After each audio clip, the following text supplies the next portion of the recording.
All right, this is the EUphoria podcast about all things EULCS. I'm Daniel Drakos, welcoming back Martin Deficio Lunga, the moose on the loose. It's happened here, man. We got new tables. We got new tables. I don't know how to sit in this chair. I invited Vedius. Lean back like this. The one thing you told me never to do. I'm sorry, but I did it while you were I gone. watched the episode. Jesus Christ, that was terrible.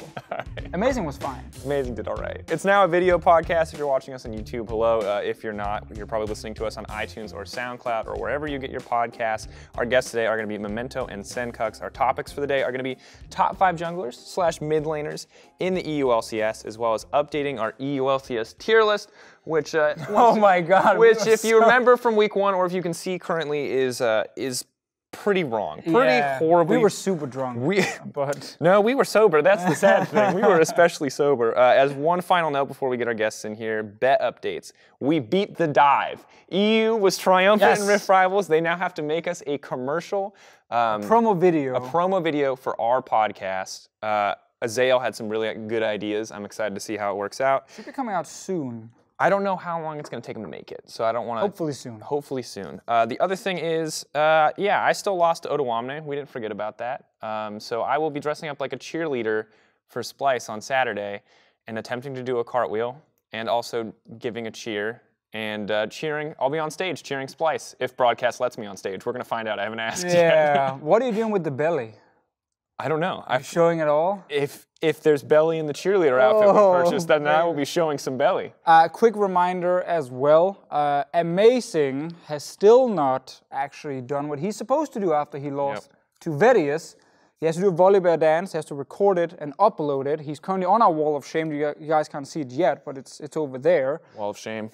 Please do tweet at him and make sure he knows that we do not accept people. And while we don't advocate harassing him, just, you know, if you're pressed and you see him in an interview, just ask, hey, why did you not do follow through on your bet? Maybe if you're at a fan signing, if Schalke managed to win a game, you can. Or maybe if you do an interview for the EULCS broadcast, it might be a question, at the end. Potentially. Really easy dance. We gave him like a really easy dance. So a little follow through would be good there. We'll see if Maurice wants to do it. But now I do want to welcome Sencux and Memento. Come on, guys. Don't forget your stuff, Memento. We know you brought a variety of things. Oh, yes. All right, one of the players remembered to bring gifts. So, I actually have 3 gifts. You didn't tell me anything. As of last episode, to be fair, your manager didn't tell you anything. It says explicitly somewhere in the email, I hope, that you're supposed to bring gifts. And Memento here, you're an overachiever, dude. You doubled down. I never settle for less. Like, I brought some Swedish coffee that I use. It's the only thing that gets me through the day as a jungler. Sounds really sad, but also great. I mean, it's the strongest coffee they have, and I know how much junglers get mentally abused, so it's the only thing I can handle. And then I have trash bags. It's not trash bags, man. It's not trash bags. This is just like, when you're like a gamer and you need like. It's for your wrist. Okay, honestly, I just found this in the house. And I'm really sorry, guys, but you guys can have it, okay? You know what? You can keep the wrist thing because I think you need the wrist, but we'll take the coffee. You want to pass that down? Yeah, coffee is great. Yeah, that's good. We'll take that. It's a nice cup. What's the brand name? Arvid Nordqvist. Oh, Arvid Nordqvist, best. of course. Best cup. Strong Swedish brand. People Planet Coffee, it says. Extra Mork. Extra dark. Extra dark. Extra dark. Got it. And intensive. Intense. I like it. We'll try it after the show. We'll see if it makes me ready to stand up to the mental abuse of being a jungler. Yeah. And Sencux? I just brought me. That's my gift to you guys. Look, this guy's on a #1 team, and suddenly it's just all goes to your head. You're like, I am the gift to the podcast. When I get home, I'll flame my manager personally. That's great. That's actually the only thing we wanted you to do. Flame your manager. See, I will do that for you. Great. Like, I'm already doing it on a daily basis. Okay, wow. It's a little shade there. Okay, Andy. Apparently it's not a great job to be Mr. Crazy Caps. I love you, Andy. Quick World Cup check-in.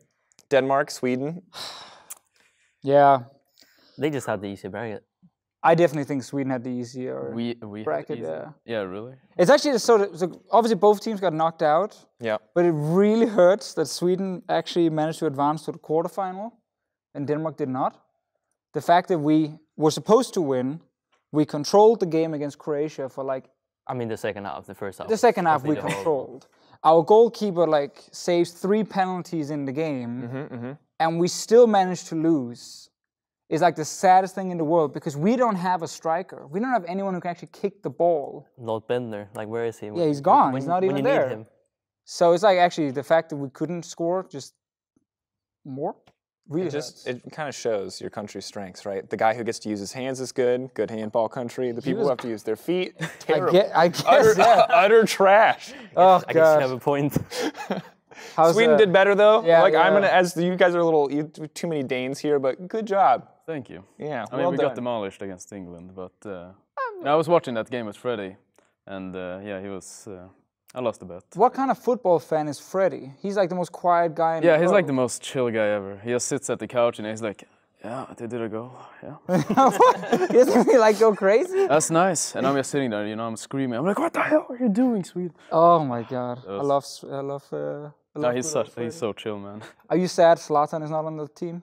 I mean, a little bit, but I mean, we got this far without him, so. I mean, they're playing better without him. Yeah, exactly. We're playing as a team. I feel like Sweden is really a team now, I mean, that's what the Danish commentators kept saying in all the games, because just like with regular broadcast or esports commentators, we only have a couple of storylines per team. Ah, yes. And the Danish commentator got to use them all in the first few games, and the Sweden one was, there's no Zlatan, they're now more of a team, they all play for each other, they're all great friends, they have fun. Wait, so like when Power of Evil left Misfits and we're like, they're a team now. Exactly. They're playing together as a unit. Because when I heard it, I was like, wait a minute, we've definitely used that one in EULCS a few times as well. Like the old Splice lineup, they were all friends, it was a team, it wasn't about a star player. So I was like, they probably stole that from our broadcast. But the reason I actually asked about Zlatan, because I saw you, don't remember it was an interview or tweet, but you mentioned Zlatan, you use him as inspiration.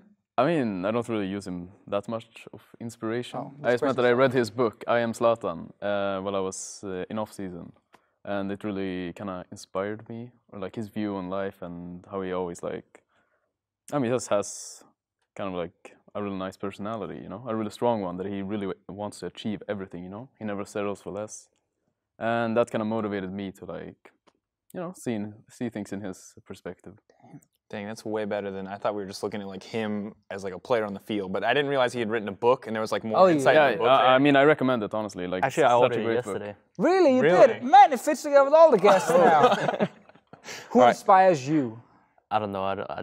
No one. Look, you, Martin. there you go. There you go. He won't write a book, but oh, maybe one day I will. Podcast. there you go. Watch the podcast. We're gonna have a Zlatan book club. This is, I think, the next. What do you call it? Wait, Zlatan? How do you say it? Say that again, Mr. American. I don't want to say it again. Now I'm concerned. No, please do. Zlatan? Oh, What God, are you that's even horrible. saying? There's this. How do you Who say is it? this person? Zlatan. Zlatan. Wait, what did you even try to say? Zlatan. Zlatan. And I even already said his name like 3 times. I'm sorry. It's you how were it's speaking phonetic. Yes. Oh, there's actually a great story there. I mean, I can keep going about this, but the American commentators, the French player, Yeah. Henry. No, I mean I don't. But Okay, sure. so like very famous French player, won the World Cup, played for many years. Azale told me when he started watching football with American commentators, they were just like, here's Henry with the ball. And I'm just like, come on, like, it takes you like 2 seconds to listen to the actual, European commentators to go like Henry. I probably might even slightly mispronounce Look, it. Americans just have a bad track record. I love you remember Prawley? His last name is Hamad, and people just called him Hammond. Mr. Hammond. All right. I love it. Last thing, we're going deep here on like the off-topic stuff. Go straight to Memento. I want to ask back to Memento. Actually, let's get your interpretation. Sencux, I'm going to read you a tweet, and I want you to tell me what it sounds like. This is from Memento, @Memento_lol. I never understood why people ask, what's wrong with you? It's such an impossible question to answer. Now, if people ask me what's correct with you, that's a question I could answer, because that list is non-existent. I mean, I don't know, like, I saw that some people were like looking at it and thinking Memento was depressed or something. But I don't know, it just seems like a joke to me. I mean, what if I ask you the question, what's correct with you? What's correct with you, Sencux? That is not like pretty long as well. There's a long list? You mean like top 3 or something? Ego player, I'm telling you. Okay, so Ever since they started winning in LCS, it's just... I know, it's downhill. insane. Ego player, just constantly, everywhere you go. But was this a joke tweet, or was this like I'm in a deep emotional place right now? No, it was just a joke, man. It was just a simple joke. Because someone said the same day, like, what is wrong with you, Like after some scrim. I was like, there's too many things, you know. There's too many things that are wrong with people. How do I answer that after? Yes, a how game of does League of one answer Legends? that question? There are like so many things.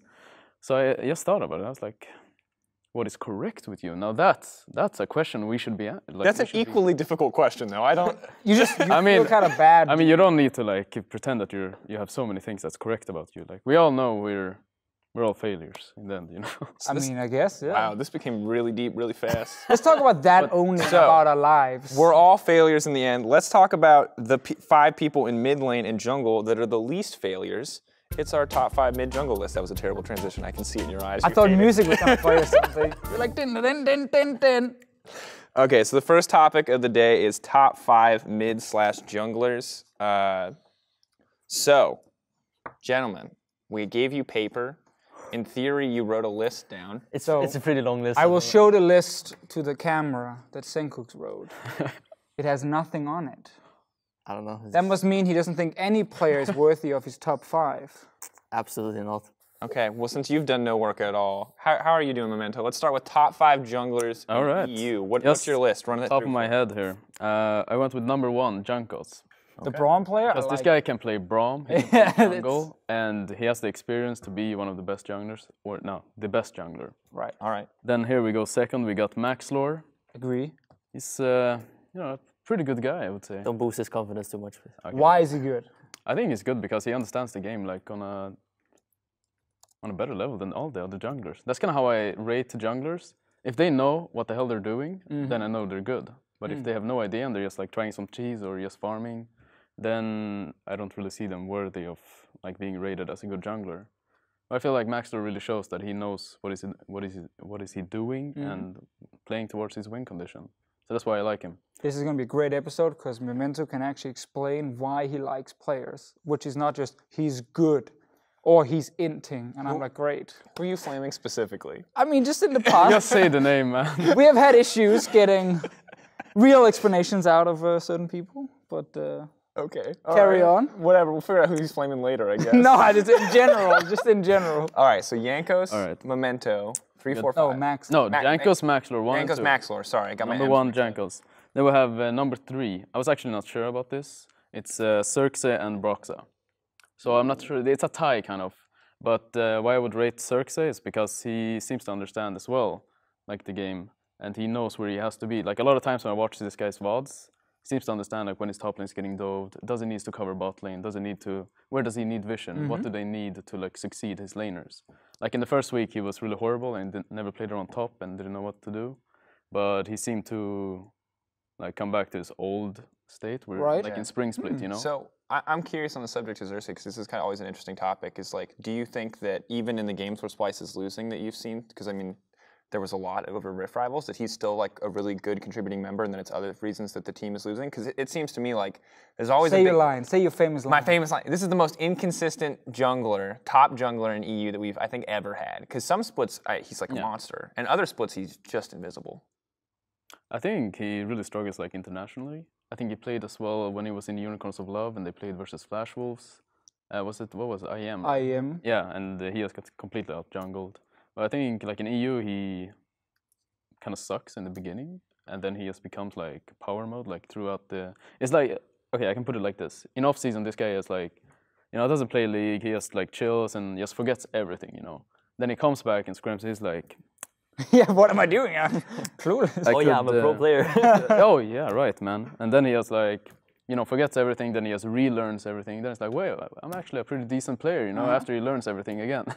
So I think that's kind of like his thing. But internationally, I have no idea. I think his style maybe doesn't match it because they play a lot faster, I would say. Yeah. Sure. Yeah, he definitely likes to farm. Yeah, for sure. Just a very just a very. When I think of him, I think I'm facing a guy who doesn't make many mistakes. This guy's gonna farm up. He's not gonna fall behind. He's not gonna go for these like random level 2 ganks that like hope to snowball the game. He's like farming up, plays towards his win condition. And then if he doesn't have a win condition, then he looks really horrible, like he did in Rift Rivals. So that's why I rate him number 3. I think he actually has some brain. Sure. So you said he's tied with Broxa? Yeah, he's tied with Broxa because I think Broxa has also been one of the most consistent junglers in, like ever since, last year, this guy comes in spring split, first first split, you know. I never thought highly of this guy because I thought he was always like just a cheese jungler who just played the leads all the time, and he probably didn't have any brain, you know. Definitely heard that one from a lot of junglers. I mean, it definitely wasn't like the thing is, when I face this guy, you know, in spring split or like before, you know, you never feel like a threat. You never feel like enemy jungler has Broxa. I'm gonna need to be careful at my red buff. This guy's gonna be invading me. He's gonna be coming into my jungle. He's gonna be counter ganking, you know. But you never feel this when you face him. At least before, I would say. That's why I never rated him as like a high jungler or like a really good. A lot of people also will say like you have like last bit you had like the best laners around you, so yeah, exactly. Kind of feel like no matter what you did, your team would be winning early game. Yeah, exactly. So he never looked like really good. But the thing is, why he fits Fnatic perfectly is because he's so consistent. You know, he doesn't really int. He never goes for like this int plays where he tries to like 1v9 the game because he doesn't need to, and that's what makes it perfect. True. And when they had Amazing in when was 2017, right? That was when I get relegated, so I remember that split very well. Great achievement. Yeah, and Amazing is kind of the guy who's like, he looks like the guy who just wants to play one way, you know. And he kind of wants to be the carry as well. And I think that's kind of like collided with their playstyle. So they brought in Broxa. Broxa's just like a tamed dog, I would say. And they just like... in a positive way. Yeah, in a positive way, guys, in a positive way. And they're just saying like, hey, okay, you do this. And he's like, okay, you know. It's true. He's actually like, he's so the easy, wolf man. there really made that. Thank you for the wolf.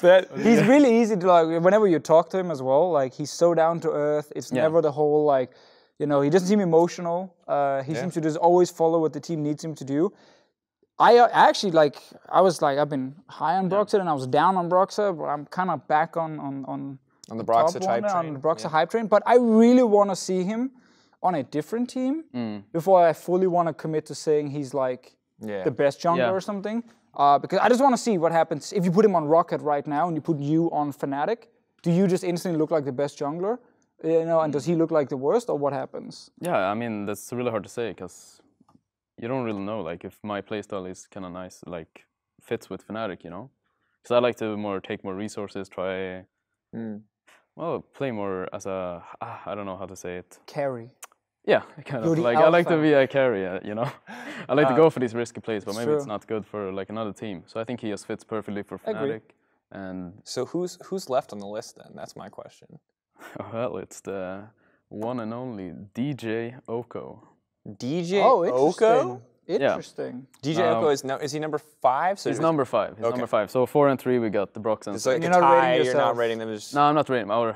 I would put myself probably 3rd or 4th. I would put myself in that tie. Yeah. So DJ Oko is potentially the 6th, 5th, 6th. He's like in the distinct. Okay, I'm gonna be honest. I kind of forgot what junglers we have to use. He was the only one you remember. After a while, you know, I was like, what other teams are? We got like Gilius. Wait, what? Oh yeah. There's like Gilius. There's Cold. There's Amazing. There's Shook. Oh yeah. DJ Oko. Yeah, non-exist. All right. If you can also just be honest, like after top 4, like it can just be a mess, right? Oh yeah, sure, okay. But I put Joko here because I think he's actually improved quite a lot. I was kind of surprised in Vitality last year. This guy looked like really garbage. Yep. And I was like, this guy. That was rude. You know, I was like, this guy will never get a job again, man. You know. But then he just comes off after off season. You know, this guy just understands the entire game, and he just like completely 1v9s at least in like scrims, talking about scrims. Yeah, you know? And I'm like, who the hell is this guy, man? And what did he do during off season? You know. And practice, baby. Yeah, and he just seems to like have reached another level. And then I also saw the Vitality interview where he said like he was mentally abused. Oh yeah. And there was some disturbing stuff. Because I know as well, like with this team atmosphere, you know, it's really rough to play, especially as a jungler, you know. You're always the one getting blamed. Yeah, exactly, and like it's really rough. So I can understand that. Sencux, do you agree with the list? With the jungle list? Yeah. Yes. Because we've also given you some minutes not only to listen but to write your own. Yeah, list, but I see now. I'm like meant to I forgot who's left. Provers never remember the players in the league. It's like it's 10 I names. like remember them, but then I try to remember them and put them here, and that's the really hard part. Yes, but I mean, if I can see like the team, you know, then I can that's Unicorn's Love, that's cold, you know. Right. But I Yeah. can't even think of the teams, man. So it's really hard. I don't know. I guess. I mean, the only one I'm unsure about is Xerxes because of the start of this split so far. But I think for the rest, I can agree. Oh. So then, what's your list? Well, Ooh, okay. So wait. First off, does it include you or does it not include you? Let's start there. it does not include me. Okay. So you've not that you're at the bottom 5. You're just excluding yourself from the ranking entirely. Yeah, okay. I'm just excluding myself. But I don't know, man. It's so hard to do the first one because, of course, it's between Perks and Caps. But Perks is like playing funnel games almost all the time. And it's like really hard to judge because it's a bit easier to look like the good player in those ways, but they're still playing it well. So from this split, and since Perks has been the main character, I'll probably put Perks first for now. And Cap second. And now we get to the interesting parts. Because quick point to the Perks one there. I think the fact that G2 looks so good with funnel, a lot of it comes down to how well he did play it. Sure, he got fed, but like there's a lot of moments where he was making really sick outplays, where I watched the other teams try to do it from around the world. And then the funnel guy just walks into like the first stun in a team fight and just dies. And you're like, okay, that was pretty bad. Yeah, no, that's what I mean. He actually played it well. And that's like kind of based on that. But it's also, I mean, it's easier to do those kind of things when you're so far ahead. But I mean, for the third one, I mean, I put Exile on the list here, but I'm not. That's interesting. Like I think Exile and Cold is like pretty good duo overall, and I think that's the main reason I put him there. I think also I don't know, like the rest of the list, like I just don't know what to put there, to be honest. Like who else do we put there? Like Niski is up there, I think. But, yeah, Niski. But since Splice is having, I mean, I just think UL is playing better overall right now than Splice is. So. What about Nuke Duck? I forgot about Sheligan, that's true. But is he a top 5 mid laner right now? Because if you ask the community, he's gotten so many chances over the last few years. Schalke has not been performing this year. Some people have built him up multiple times. Some people will hype him every split. I think it's really hard to judge Nuke Duck because of the state that Schalke is kind of in right now. Like, I think he's still a good player, and I think he's top 5, but I don't think it's like last split. I think in the start he was the best mid laner in the start of last split. Right. That's where the year of Nuke Duck started. And then man, it died quick. We got to week 3 and it just crashed into a wall, and we could never say that again.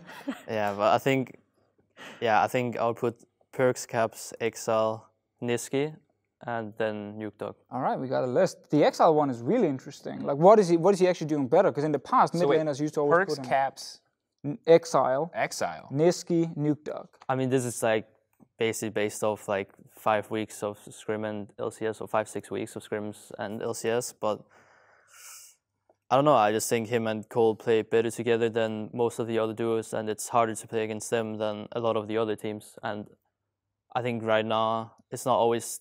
I mean, sometimes it's easy to judge the mid laner by himself, but there's also a lot of like how you play with your jungler to it, I think. And I think that they are one of the better ones right now. I think Exile always had the problem of being too aggressive, but I think it's not as bad as it was last split, for example. I still think he has his moments where I then kind of rethink, is he up there? And that's why I'm not sure.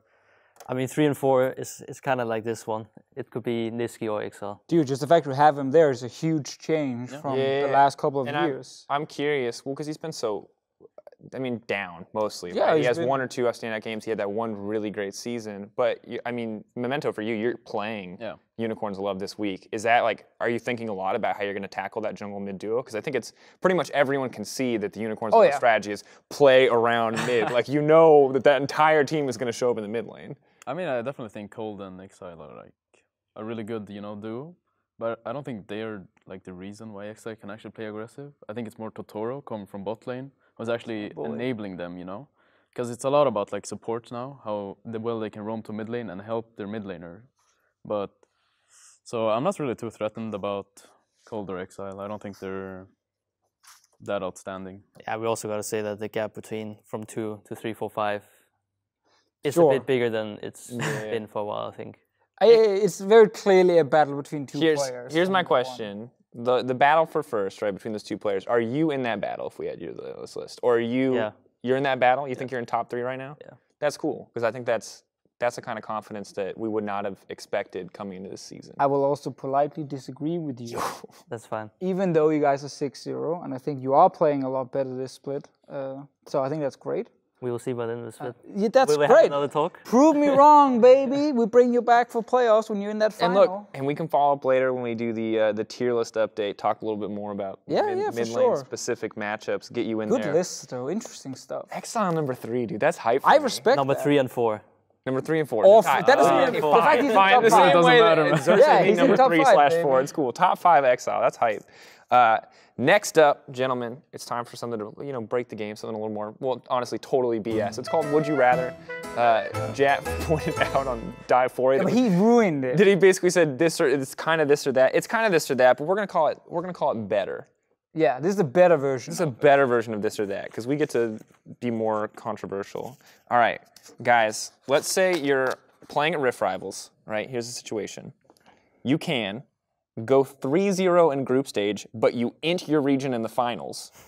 Or you can get embarrassed going 0-3 in groups, but win a clutch game in the final to turn it around for Europe. I'd rather go for the 3-0 in group stage, honestly. Even if it means you lose the final. What if you lose the final because of you? Actually, if it's because of me, then no, I would feel really horrible. Okay, actually, if it makes EU look like the better region, if I win that one game, then I'd go for that one in the finals. But they would have most likely have had 2 chances, though. Well, this is a purely theoretical question. I don't know what you're trying to attach it to in real life. Well, if it went 2 and 2, they would have had. Yeah, so we set up the scenario here. You are G2 Esports. Okay? You have your 3-0 from groups. Okay. You lose the first game of the final like they did. But you come back out for game 5, the deciding game. And you lose. And you lose again. Well, then I would rather win the one game. You just take the one game. Yeah. Not all the praise and the hype of the 3-0 group Doesn't matter because it will fall down and all the hate and the shit you will get after that will be even more. Yeah. I guess because that is also losing 2 games, technically. I mean, if you lose 2 games and like you're in the whole region, there's some EU fans who's gonna tweet at you. That is true. Does that bother you? Personally, like not really, but I mean, I'm kind of used to it from last split, to be honest. Yeah. Okay, so I'll send you a couple of to be tweets clear, as well. since you ruined the hypothetical, Sorry. you both would rather be Splice in this scenario than G2? Yes. Yeah. All right. Based on what happened, though, I would rather be G2. What? Overall? I mean, I would rather be G2 if we don't see that last game. Yeah. Yeah. But if they were to lose 2 games, Agree. in the Then I final, would definitely take rather be Splice. Then I would definitely take Splice. But it's actually smart that Splice went 0-3 in groups because it is a golden rule at international tournaments that the number 1 NA team must always lose to the weakest of the opponents. That's just how it works. Wildcard teams or whatever it is. So Splice actually had it all figured out. Also, they didn't show the Heimerdinger in group stages. Pulled it right out against They baited WF. him. But that they played it Caitlyn, in the ULCS. Once, but they didn't watch that. that Caitlyn Zillion Zach draft, it was all a bait. It was just a bait. It wasn't like, a bad draft, these guys. I guys. think They were we're baiting. idiots. And then, bam, here's the Heimerdinger. And they also got Aatrox. And that's why Peter he got coach of the split, right? He did. That's why he got it. Coach of the split. Big Peter brain. Dunn. Got him out.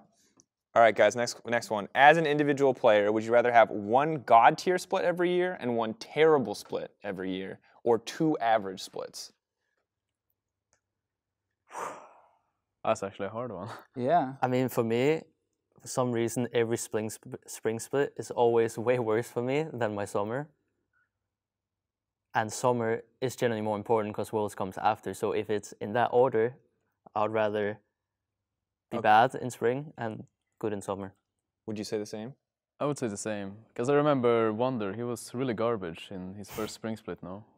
This guy was like the worst top laner, like locking in his Queen, just running it down. Who the hell is this guy? And this guy becomes the faker of top lane the next split, so think I'd rather have a bad split and improve from it, and then go from summer split having a godlike split. Okay, so you would both agree if you can pick, right? If you can go spring bad, summer good. If you can't pick and it's totally random, would you still take the gamble, or would you rather just be average? Gamble. I'll take the gamble, baby, any day. The coin flip? I mean, I guess I'll take the coin flip. Can we flip the we coin do right now? All right, which split are you going to suck next? because it's also like if you take the one with a God tier split and then a terrible split, like if you are lucky and it's timed, that you have the God tier split when your contract runs out. When you didn't have a discussion with your team about next year, there's no way they're not going to re-sign you, even though you had a terrible spring split, because they're like, this guy was insane. That was nuts! #1 jungler, whatever it is. Like, Recency bias. you're going to get your fatty contract, so that one is great. It's obviously not good if it's the other way around, and you have the terrible split when your contract runs out, and they're like, yeah, we need to replace this guy. So I guess for job safety, I guess I would actually pick the average one. You're always going to be in the LCS, because you're always average. You're never going to be like terrible. That is one thing the EULCS has I mean, proved. if you're average, you'll have a job. Do you only want to be average? Is like that's what you're aiming for, you know? Do you want to be terrible half the time? If that makes me godlike the next split, then yeah, I might. I mean, like, Misfits in spring last year was not that good of a team. I mean, they still beat us. We were a shit team as well, so. Yeah. But then in the summer when they make Worlds and they made a pretty good run, you know. I guess that's... Like, if you want to actually accomplish something... But they were not terrible in spring. They still made No, plays. they weren't terrible, but I'm saying the spring compared to summer, right? I have one last question. So, you can become the greatest League of Legends player ever. Let's just say mechanical skill, whatever. You're just the best. Best, let's just say in Europe, just so it's not too insane. But you no longer enjoy the game. You're like, I hate League of Legends. I'm really good at it, but I can't stand it. Or you can be average, but you love the game. Every minute of your day is like joyous because you get to spend it playing League of Legends. What would you pick? Average, any day. But I think the first one is just not possible. It's not realistic. How can you hate the game so much and become the best? I mean, Like, that's So tired, you're burned out. I mean, that's why it's hypothetical, yeah, but right? then like sure, then you're burned out. But like you're saying, you're consistently the best player in Europe, right? Yeah, you become the best. For 1 year, you're consistently the best, but you hate the game. Sure. I mean, it can be indefinite. It could be for 1 year. The timeline could be up to I mean, I'll probably take the average one anyway. Seems like a pretty boring I mean, for the life mental if I hate health, my life. Yeah. I would choose. Else I would need a lot of that Swedish coffee if that helps. That's what it's for, baby.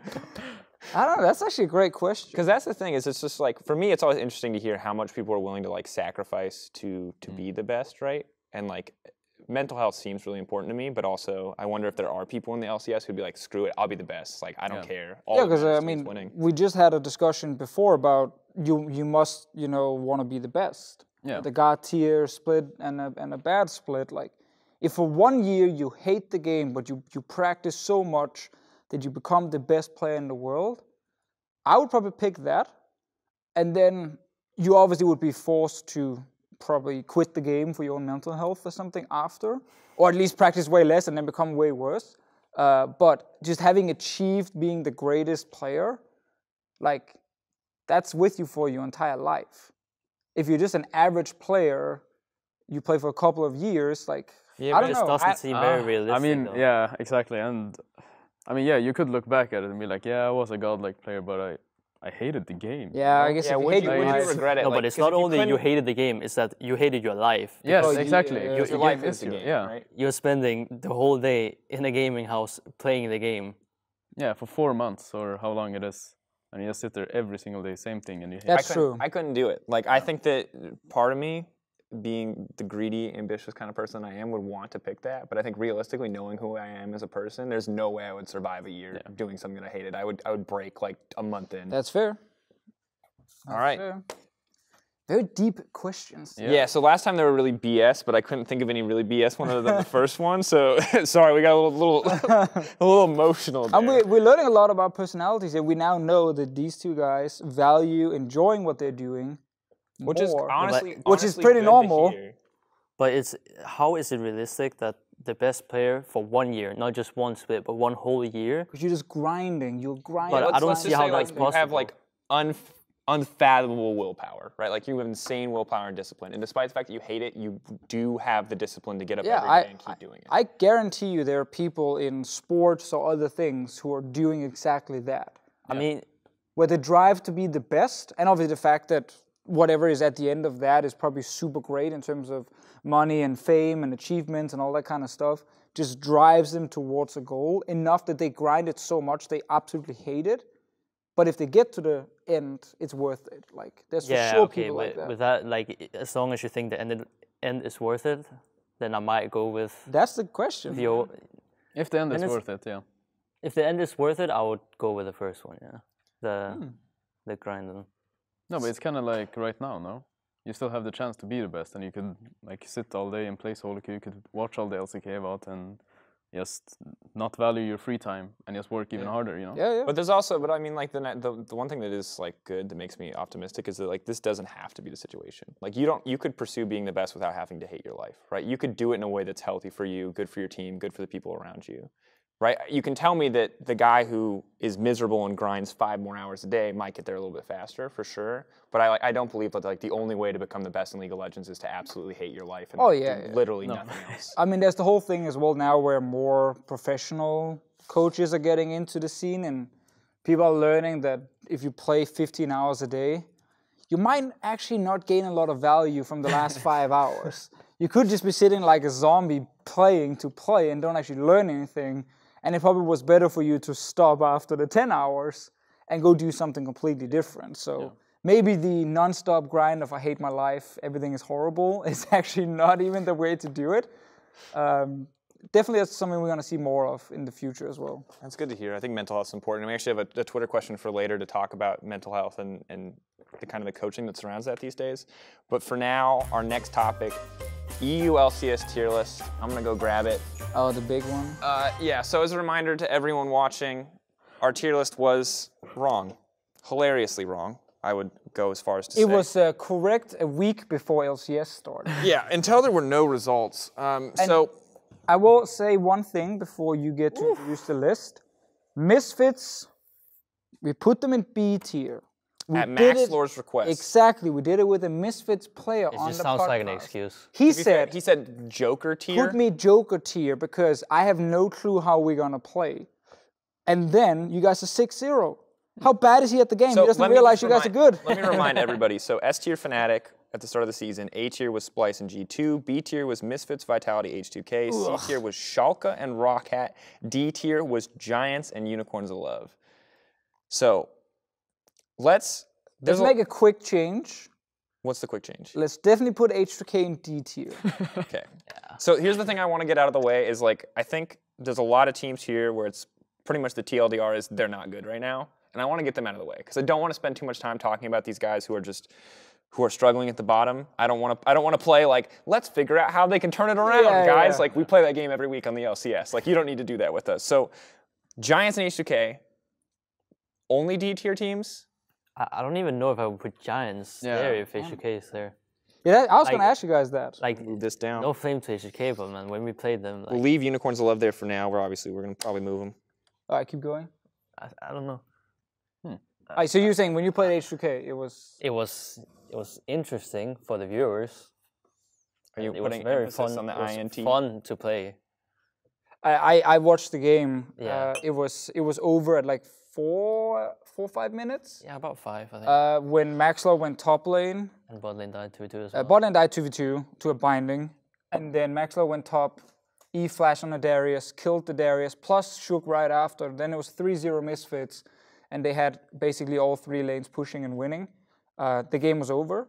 So it was a quick VOD. It was great. I was like, 5 minutes in, 1 node, this happened, and then I could move on to the next game. But yeah, they definitely are D tier. But as you guys are saying, is any team close to them? Are H2K in their own little hole in the H2K? You put Joker on your list. Yeah. Do you want Giants with them in D tier, or are they actually a step above? What is the in-between D and C? Like they must. They're D plus. You don't have enough tiers, so you have to either be D or C. There can't be any. They can be like the lowest C tier team. That's also a thing. They're not ranked within the tiers, so if you have a specific, you can say that. Yeah. You can say that the top is C tier for you, but I don't know. I feel like Giants are not as bad as H2K. I feel like they actually understand the game on somewhat level. Yeah. Like it's not like they have no clue what they're doing. They just fail to execute it in LCS. And keep in mind, we can always move them later too. If like after we make the rest of this list, it looks more compelling. So for now, we take Giants. Do they go C tier? Put them C tier. Yeah, but Rocket has to go to B tier. Yeah, Okay, Like cool. there's a balance, you know. There has to be a balance. And All right. Unicorns of Love also, of course, Yeah. out of So the I'm now Yeah. taking all the magnets off. So we're just gonna do our best to remember where everyone was because it's too hard to move around. All right. All right. So wait. So Giants are now. So far we have D tier H2K, C tier UOL Giants. Putting UOL in C tier. You guys, you were praising Exile, Cole. No, I think I heard someone I'm say- trying to remember the stage games, but I think Yeah, because I H2K remember. are currently. No, but on stage last week or the week before the Rift Rivals, weren't they? Didn't they get completely smashed? That was a I really mean, bad I game. didn't watch it. they had a but- really bad game against us as well. But I don't think they are a bad team, and They're 2-4 right now, and they. the same kind of happened last. But I feel like I don't like you remember when they were like and whatever. The best 0-10 team or whatever, 10th Yeah, place team. but I feel like when we played them before the split even started, I thought they would actually be like contesting for playoffs, you know. So I don't know. It's hard to judge because scrims is a thing and stage is another. But I mean, I guess of stage games, we should probably judge that the most. So maybe C tier, yeah. I think putting them C tier is fair. I think they are level above Giants. Yeah. I also think so they too. just generally have better players, which is going to be the most important things for the bottom teams. Like the beautiful macro bottom team doesn't exist. There is instead the ones who have 1 or 2 good carries that can actually consistently win your games against the other bottom teams. That tend to be the most consistent way of beating the guys underneath you. I think they got that, which is above H2K for sure, and I also So, think above Giants. Then here's my question, because they're currently at 2-4. They beat Splice, they beat Giants. There's 2 other 2-4 teams currently, which are Splice and Schalke. And so, are these guys, are both, we can start with either one of these teams, but are both of these teams also in C tier? Is Unicorns of Love worse than But these wait, teams? maybe UL is high because I remember UL's game against Schalke. They should not have lost that one. No. Also, the game I mean, against sure, Splice, they they managed to lose that one. smashed, right? Yeah, they have typically one part of the game is really good. I would Late actually game, and then advocate. late game is a problem. I would advocate that Unicorns of Love are a B tier team at this point, because they smashed Splice. I would. I would It's keep them at C tier. That's Keep them fair. C tier from That's Memento. fair. So they show that they can actually We need to make a C perform on plus. stage. No, There is no there's C no plus, C plus, baby. No cop outs. We can leave them in C for now. Put in the rest of the teams. I think until I think they have the most potential of the. C tier teams. Currently, it's only mean, Giants more and than Unicorns of Giants. Love. They have to have more than Giants. Yeah. Yeah, Giants is we can safely Okay, call. let's put in Schalke because that's going to be one of the big ones that decide the rest, in my opinion. In So, terms of Schalke 2-4. They got. Where is he? so they have played all the top teams. It's true. They've beaten. Oh, yeah, Rocket. Yeah, they played them. And Yeah, they played them Rocket guys. You know, one of the top teams. Yeah. But interesting. So their schedule the next 2 weeks is they play Giants, H2K, Unicorns, and Splice. Which means it's all the 4 teams. Yeah, but that doesn't. I mean, that doesn't affect what tier they're in. Well, it does mean the fact that 2 and I'm just putting into There's context. their record. Them Okay, being fair, 2 and fair. 4 is against all the teams who are high in the standings, where some of the other teams who are 2 and 4 have actually lost also to the teams around them or potentially slightly underneath them. I'm not saying Schalke is a great team. I'm tired of hyping Schalke. I've tried. It has backfired every single time. It has. So I think Schalke are definitely not a tier above Unicorns. Yeah, I kind of agree with that because I feel. I don't know. It's really hard to put them because I feel like both Unicorns and Schalke are better than Giants. But It's not bad to have only one team in C tier either. But Memento's already put them there. Because Memento, do you put Schalke above Unicorns? No. Same tier? Yeah, same tier, I would say. Slap them in that C, or are we moving Unicorns up to B? Are we moving a bunch of guys up to B? We still have S tier, A tier left. I mean, we can still move it later if we can it's move over. it. Put him C for now then. Put 'em Put them C, C. baby. The question then is, are Splice in the same tier? They lost to Unicorns of Love. But this is gonna be like. Yeah, but I mean, that's fine. That's we not need a more. problem. We need more space here in the side. We That's are fine. right now a very top-heavy region, in my opinion. Like, we have a lot of teams towards the bottom where it's really hard to judge them because one game they do something great and we're like, oh, it looks pretty good. And then the next game, they maybe die early game as a Kindred. And then suddenly they fall really far behind when that top lane Camille was supposed to snowball, but the Kindred went up there and it really backfired hard. And then they look really bad. And you're like, what's happening with this team?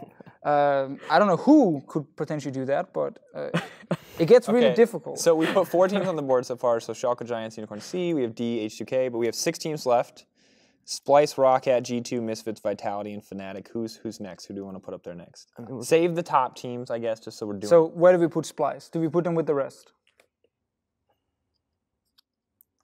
I don't know. Like the issue for Splice is, I don't know. The meta reading has been so bad. I think. Agree.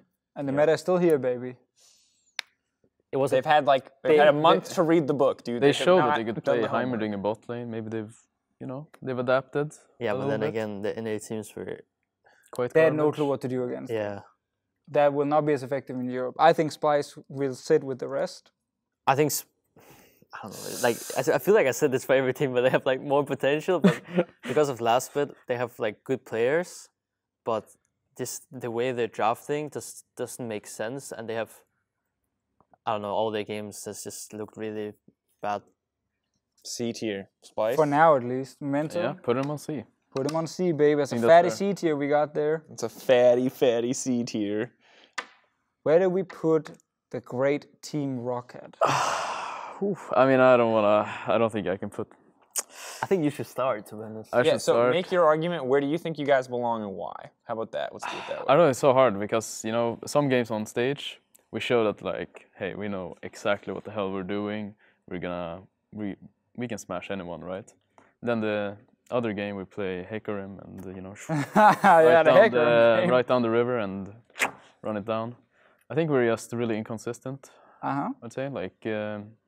But when I play on stage, I never feel really threatened by the other teams, that they're like better players or better like team. And that's kind of why I also put them on C tier, these guys, because we haven't really faced any top tier teams yet. So I don't actually know what our real level is and how we stand up against them. Because last split we faced Fnatic and then we just got obliterated. Like there was no joke. I went 0-6 on Stravoni. Then the next game, our bot lane had a rough game, and so it's really hard to say. So you got the G2 game, but that was the Hecarim one. Yeah, so because that was a stomp. Yeah, they stomped. And I mean, us as well. your wins, Giants and HJK, you're taking from two of the bottom teams for sure. But you also got to win off Vitality so far, which was. It's just the question for me is when you guys are winning. Yeah. Why are you good? I feel like we understand how to snowball and we know how to play to our win condition when we're winning, but we just tend to like ruin the early game and we just end up like, making a big mistake, like against Schalke, where we die at red buff, or where I die, and we just end up setting ourselves behind, and then we do an invade on bot side, and we just, I don't want to use any swear words, but we fudge ourselves. There you go. Look at that. The great fudge themselves, a classic. So yeah, I would still put us on C or B. I would say it's so B. hard. I'd say running out of space on the C tier. Yeah, so just put us on B, I would say. Because I'm not putting anyone anywhere because we're running out of space. I'll make a double call in for C if we have to. I think they're on B. So why do you think that? What separates them from the rest of the teams? I think on stage, they've generally showed better things than all of the teams on C tier, and I remember that one game against G2 with a Hecarim, but I think we just try it. We just say GG go next whenever you. Yeah, I just feel like that was just a practice game, no? Yeah, yes. that was just a practice. That's a warm up. So B tier. I just feel like they've showed better things so far. The only B tier team so far. Okay. Rock. A step ahead of the rest. We can still change it around the last minute, but I think it's fair to put them slightly above the rest. I'm not convinced you guys are actually that much better though than Schalke and Unicorns and Splice. Just because whenever I watch you guys play, I feel like I've rolled the dice the first 10 minutes. Yeah. And if it went in your favor, I'm like, oh great, Memento is snowballing, he's 5-0 now. Noscarin is roaming and getting kills in the mid lane. And I'm like, this team looks pretty decent. You guys have decent Baron setups. You guys actually know how to use an advantage. But then, the next game, as you already highlighted, the first thing backfires and the team just falls apart. And I'm like, that's then not a team that's really above. But that's why that's why I also said like the C+ thing, because I think that like from UL, Spice, and Schalke, like you said, I don't think the difference is like that big. But I still think Rocket has shown better games on stage than the rest so far. Like more good games. There you go. And the really bad. I mean, the thing about being towards the bottom of the standings, right, is you're going to have pretty polarizing games. Team Vitality. Team Vitality is next on the list. So far, Roccat, the only B tier team. We only have G2, Fnatic, Misfits, and Vitality left. We'll start with Vitality. Because I imagine that they're fourth on the remaining teams list. They are, technically. So my biggest problem is I think the three Fourth, teams third. above Vitality are definitely better. Fnatic, G2, Misfits. I think Vitality, I think they're pretty good. They're benefiting a lot from the meta. Being able to, one, have roaming supports, which is good for Jack Troll. Two, play a lot of mages bot lane, which is good for Attila. So I think overall they're good. I'm not as impressed with Vitality as I was last split in the start when it was the Jizuke show, and I was like, man, these guys are like just destroying everyone in the mid lane. That's not happening right now, and I think that hurts the overall level, even though it's actually better that they don't rely so much on one player. I think they're a B tier team. I don't personally put them A tier, but I'm interested in hearing your opinions. I think also they're a B tier team. I never feel, at least when we play on stage, that they're like a good team. I never feel like threatened by them, but they're definitely better than the C tier teams. Also, I feel like if Jisuke is not snowballing, right? They look so lost. Like they look like, let's say like this. So if Jisuke doesn't have 10 kills in lanes, then they don't know how to snowball. Because they like the mid lane pressure. Then Jisuke knows what to do. He roams bot lane, he roams top lane. Also, they have like really nice macro rotations, which they showed against us. And they just seem to like always group. Like they don't play normal League of Legends. So let's say the side lanes are pushed in and they need to fix them, right? But instead of fixing these side lanes, they just decide, hey, let's just group mid and fight, you know? And that's kind of why I don't rate them as highly as other people. So, because I don't feel they have like a really good understanding of League of Legends. But that's also what makes them, so good. Because they're hard to play. Yeah, because they're hard to play against, hard to predict. What are they gonna do next? They're not playing normal League of Legends, and that's what makes them, in my opinion, pretty good. Yeah, I mean, I agree with the part where like you don't know really what they're gonna do. Yeah. Like it's pretty random at times. That's what I think they had going for them, especially at the start of that split, and I think it threw off a lot of people. And obviously Jisuke was playing a bit better there than he's done so far, even though he had a good last week before Rift Rivals. Because he's not even on your top 5 mid lane list. No, but that's because of the start of the split, because it was not going so well for him. He would, if I took the last week only, he would have been there for sure. Okay. But, I mean, I think Vitality has really good early game, better than any of the teams on the list right now. But, like, the game against Rockhead was, I don't know, like, that game should really have been over so much faster. So I guess we put them B tier, but... You think they're slightly above Rocket? I think from their other games, yeah. Because I think the start of the split, they still play pretty well. And I think especially their bot lane, like the adaptation to the mages and stuff is like the best thing going for them, I think. Compared to a lot of other bot lanes, I feel like they have a lot of issues playing these mages. And it's not even only in Europe. Like, if you look all over the world, like, you even see Korean AD carries try to play mages and it just looks... Yeah, not all of them are great. I will say, though, I absolutely love when you guys explain their thought process around grouping 5-man mid and just go for a fight. Because Yamato Cannon has now become what he hated the most, which was the old Unicorns of Love strategy. I don't think it's as bad as you Okay, fair enough. I just know that he hated that part, and now Vitality are doing some of it at least. Because it is easier, like it generally is easier to group 5 and engage than play 1-3-1. I think they just look for a lot of more aggressive opportunities to like fight whenever they can. And I think that's more the reason I felt like the time with UL, they just had no clue what to do. Yeah. So the only last solution was, let's run it down, guys. It is also a small problem that Jisuke is not like playing things like Rise all the time. And because then you could actually really take over the side lane. It is a little bit harder for him to do. So let's do it. Let's lock it in. B tier? I personally put them B tier. Yeah, I would put them B tier. I mean, I guess I have no saying then. No, you do. You should vote. Because the thing is, my vote doesn't matter. Then yeah, but it doesn't change the tier list. But then if someone's watching this and they say, "Oh my God, Sencux, how could you put them B tier?" You can go, "Hey, at least I said A." Do you think they're A tier? I think we probably need the A tier. So I think they're better than Rocket right now in terms of the early game. There you go. Say it to his face. From the stage. When Jisuke plays well, but I'll put them B tier. Yeah. B tier it is. B tier, Rawcat, Vitality. 3 teams left, boys. Fnatic, G2, Misfits. A tier is open. Which one of these is going in A tier? S tier is open. Are they too. all S tier? S is G2 for sure. S tier, G2 for sure. Would you agree with that, Sencux? I think they're just above everyone's level at this point. Ooh, there we go. So Misfits would be A tier in your list. Yeah. Ooh. That's interesting. I think I'll put G2 S tier, but I would also put us S tier. And Fnatic A tier. I think we're universally in agreement that Yeah. G2 is S tier. Definitely agree with G2 being S tier. I agree. All right. The question then is, does anyone else get to go into S tier? Now, I mean, Memento, we have. you're saying sole possession of S tier is G2, right? Yeah. Also, just For take sure. another Joker spot, like Max. That doesn't No, exist the anymore. spot doesn't exist. It never existed. It was right there. Now we just put it up on A. It's the Joker spot. I mean, I think. B tier's not for jokers. B tier's B tier. So I think Misfits, based on EULCS stage performance, deserves to be S tier as well. Yeah.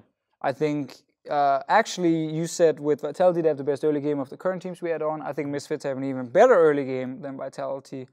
A lot of it comes down to super strong bot lane 2v2, who's actually getting kills in their lane and putting pressure in lane, which you don't see from a lot of players who are still playing AD carries, because they tend to actually struggle against Swain and these kind of picks. But you guys always just get rid of Swain, Vladimir, Yasuo, and then either you pick one and you ban the other two, and then you can pick an AD carry, and then Mickey is insane in lane, so Hansama's getting early kills, and that early pressure allows Maxwell to play bottom side, and then he gets ahead with Rift Scuttlers, and he gets a kill early, and then he goes, then top lane there's a Mundo sitting and doing nothing. So I love your early game. I think you guys are insane at snowballing. I think the fact that meta is quick is fantastic. This meta change has been the greatest for you guys, because snowballing the game is so much easier, and you 100% should be on the same tier as G2. All right. I think based on these six games it's been so far, Yes. 6. I definitely think we deserve to be S tier of those games we've had on the stage, even though we obviously are not a perfect team, still have a lot to work on. So does that mean Fnatic is A tier? Is Fnatic below these other 2 teams? Because so regardless of where you rank Misfits, is Fnatic at the same level as G2? Let's start there for you. No, Memento. I don't think so. Okay. Why? I think they're like right now with they're like putting Bwipo. They're not playing with Rekkles anymore. I think last split when they had Rekkles, they were obviously like really ahead of other bot laners, so they got like a huge advantage just from that. But right now with this meta shift and Rekkles not adapting to it, I don't really see them like. It's kind of hard to say. Like yeah, kind of, but they're not really. Yeah, I mean working as a team like they used to last split. So I feel like they haven't really found their structure yet with this with Bwipo in bot lane, because they still have like this. I think in the Rift Rivals they had like some rough games. Yep. I don't really remember all the Rift Rivals games. That's fair. They also To be honest, stomped I was at Xbox the in gym. the I last was not one, watching. so they were both good and bad. There was definitely some great games from Fnatic, but they also have some where just individual players getting caught out was a huge issue for them, and like delayed the game when it shouldn't. But I think what's interesting for me is I looked at the 10 teams in the EU and I tried to ask myself, okay, the meta change that happened was so huge, is obviously what everyone talks about. Who did it actually hurt the most? And obviously the first one is H2K, went from being at the end a middle playoff team to now being 0-6 and losing everything. But that's how they started last split as well. So I'm actually not 100% sure if it hurt them the most. I think it actually hurt Fnatic the most. Even though now they will say it's a great benefit, they can play Whippo, but they went from being the S-tier team in Europe, who in the late game, unless they played Misfits, would for some reason they couldn't beat you guys in late game team fights. But we lost to everybody else in late I know. game. If they didn't play Misfits, would just style on everyone in team fights, because they had Rekkles and Caps. In the EULCS final, every game they would lose early, go to 25 minutes, take a team fight, pentakill Rekkles. That's gone. That safety of late game is gone, and they are no longer the S-tier team in Europe. So I guess because of that, this meta change in terms of current results have actually hurt Fnatic a lot, not being able to use Rekkles. That puts them a tier under, for me at least, which is why I have them A tier. I think the people change was a good change for them. It was because of the meta. Yeah, I mean, I think he's the best bot laner now on these kind of champs, because obviously he's played it before. But yeah, I kind of agree. I think the meta kind of hurt Fnatic in some way, and I think Fnatic is still like really good team, and I think when they kind of like find their way again, I still think they will like. I don't think they're out of contention for like S tier, for example. You know, like No, and this is mid-season based on the power rankings now, right? Because it's the same is true of most of these C tier teams that were like, hey, they have the potential to move up, but they're just not there. Yeah. But it's just crazy because if you ask me now, in a best of 5 in this current meta, are Fnatic favorites to win the EU LCS? I would say no. No, I'd say no. Last split, they 3-0'd the final. Like, it was like the moment we get to 25 minutes, there was no chance for G2 to win. No, but what Fnatic was last split, that's what I feel about G2 right now. Because last split, I felt like Fnatic was just above everyone's level. Like, no one could even get close to them.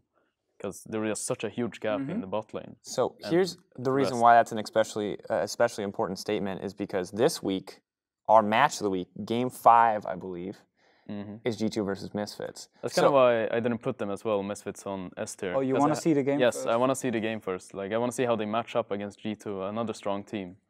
So this also tells me you're going to predict G2 to win this. Let's do some predictions.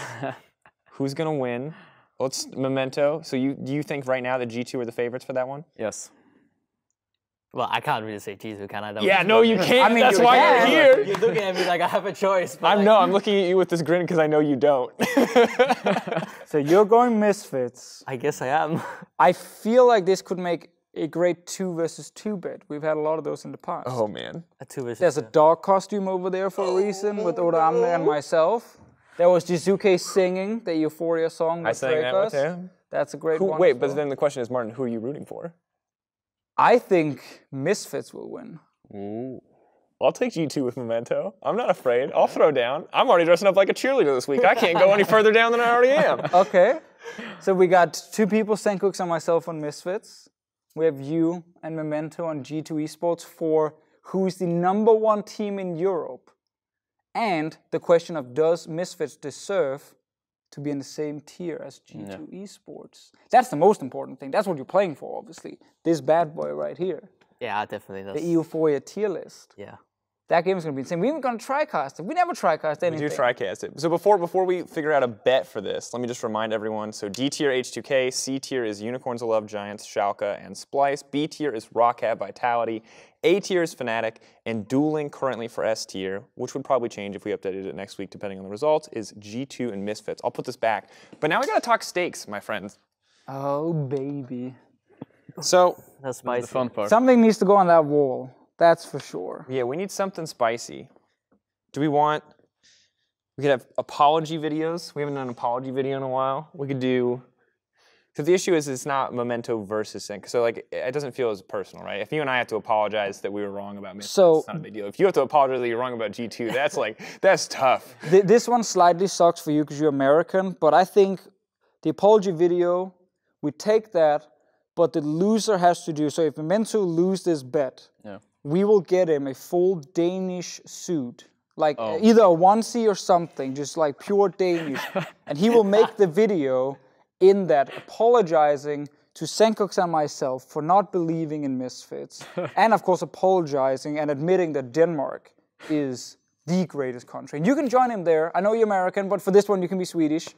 And we will, of course, have to do the same in the Swedish outfits. All right. I don't know where we get Swedish outfits, for sure. Very easy. On the internet. You can find anything. Okay. All right. I'll believe it. And if for whatever reason, because the suits don't actually have mouths, it can be faces, flags, onesies, flags, something. face paint. Onesie, okay. You have to be done up. Actually, no, they need the... Oh, you need the hat. You need the clap hat, yeah. But we also need a dance.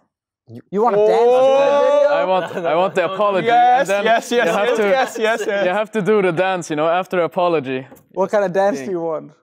It can be like a 5-second thing, I guess. I was thinking about the volleyball that you We did thinking champion. about before, but that's Maurice. You can say champion dance, and you can wait to pick the champion dance. No dancing. It's 5 seconds, man. You and me together. Yes, show your moves to the world, brother. I mean, if you Okay, sure. Yeah, because you're just gonna win, right? I mean, so it doesn't matter no, anyway. no, that's We can take the volleyball dance. Amazing, he's not going to do it anyway. He's on the wall of shame forever. disgusting.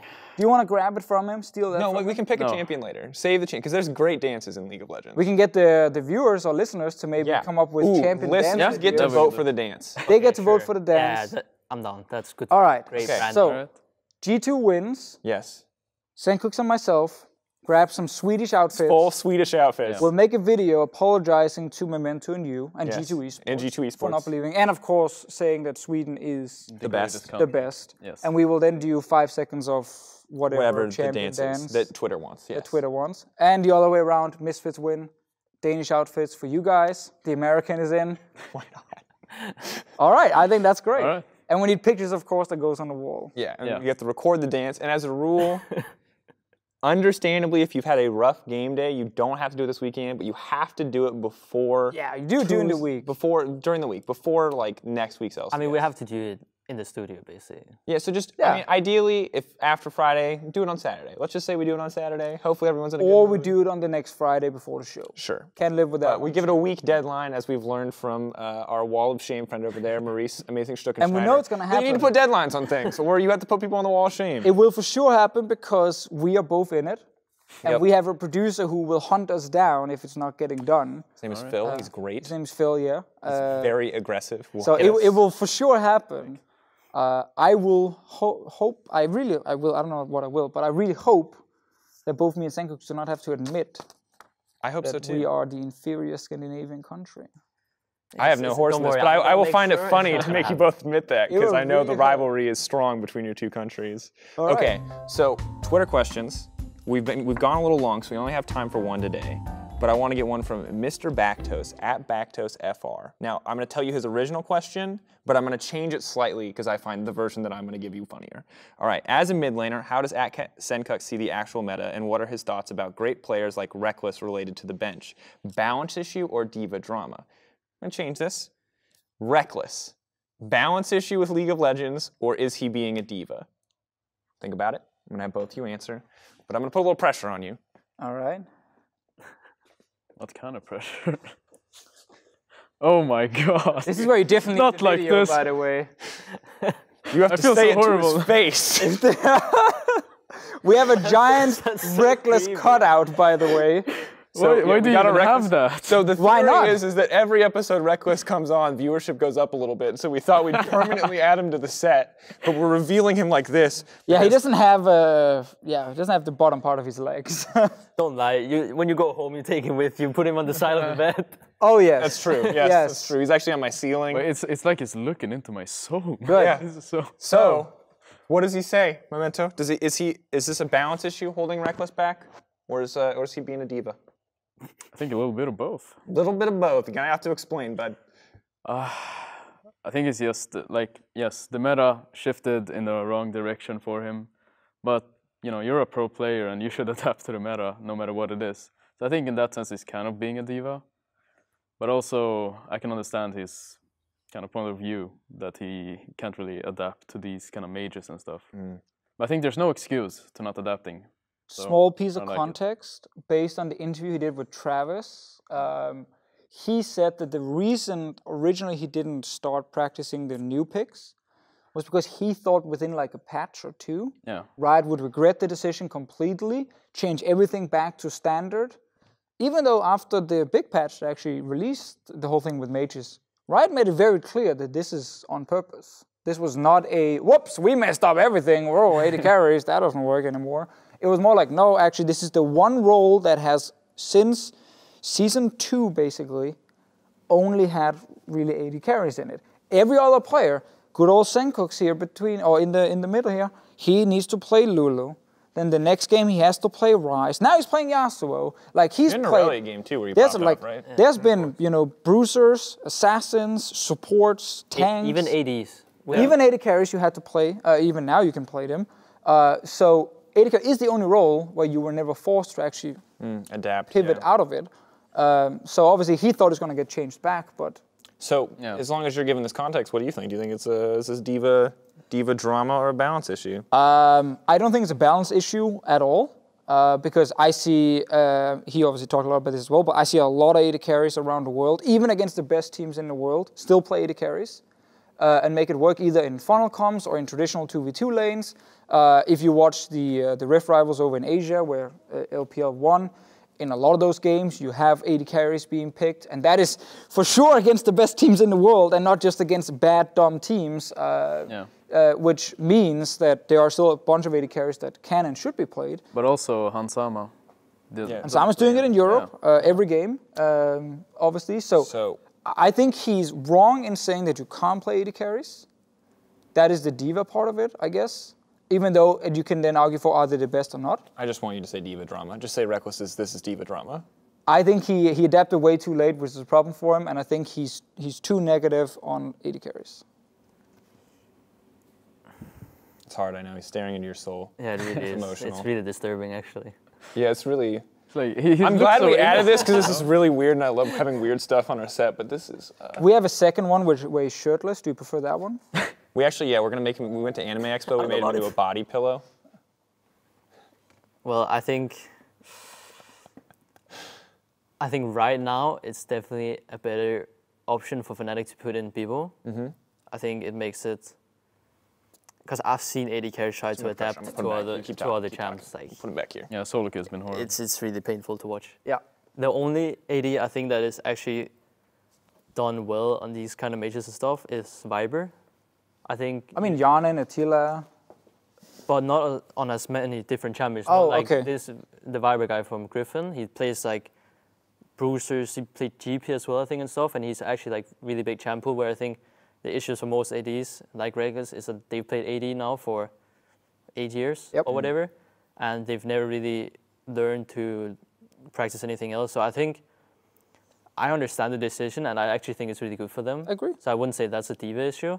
I think though that you can, then while you're having in people and Riot is basically making statements that this is not gonna change, you can then like learn in solo queue and whatever, while give you the time, while your team is getting wins on the board at the same time, and you can, when you get good enough, you can come back or... Yeah. I mean, I think it's a good point, and I think had Whippo not been there, had it just been the 5 starters, he would have been playing. And I think we would have a completely different story where he was probably playing AD carry for some of them, trying to make that work, and then he was playing like whatever Janna Karma for some of the other ones, like he tried to do in week 1, which wouldn't have worked that well in the start. So I guess for me, the context he gave himself to why he didn't instantly start picking up new champs actually helped me a lot in understanding the situation. I think the decision to play Whippo is the better one. I then wonder, will every team, if this, let's just say it stays exactly the same as now, will every team then start replacing their current AD carries? But that... No. Like, I think you can still play ADs, like most teams are showing, like us and a lot of Chinese teams as well. Yeah. And I think it's not like it's unplayable. It's just more limited than it was before. But that's what I mean is, so if you have the chance of getting someone like, if you're saying that subbing out the best AD carry in Europe for Whippo, because mages and bruisers are powerful, is actually a good choice for Fnatic, what stops Rocket from subbing out HQ and saying, actually, we will get whatever second top laner who might not be as good as Whippo, but is still pretty good. Doesn't have to. It could be a mid laner, and we're gonna put in bot lane instead of HQ. If it's worth it with Rekkles, the best AD carry in Europe, surely it's worth it with most of the other AD carries. Just to clarify, Hik is really good at adapting, and he plays everything. Now. I'd have to pick a name as an example. All right, you're saying. I didn't actually mean to you like. Yeah, don't put the Ziggs king. I think HQ actually can adapt to it. I just wanted an example here. It's a good question.